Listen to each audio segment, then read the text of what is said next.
Welcome back. Okay, so we have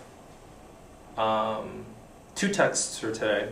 So let's kind of go ahead and zip into it. Here are our sort of three main points. One, we've talked about this before, but the significance of visuality, right?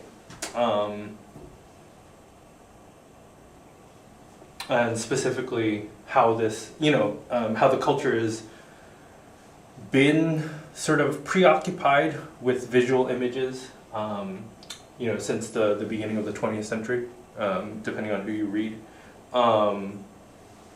Two, the kind of big media, or big idea, Freudian slip, what our media tells us about. And then three, kind of anthropological work. And specifically, in terms of the second reading, we talk about people, and we kind of do this sort of study of people and their behaviors. We notice trends.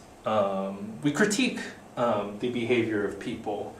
But I do think there is a separation between the sort of casual anthropology that you and I do, even in the classroom to a great degree, but certainly online and on social media, as opposed to the anthropology and the anthropological work that actual anthropologists do.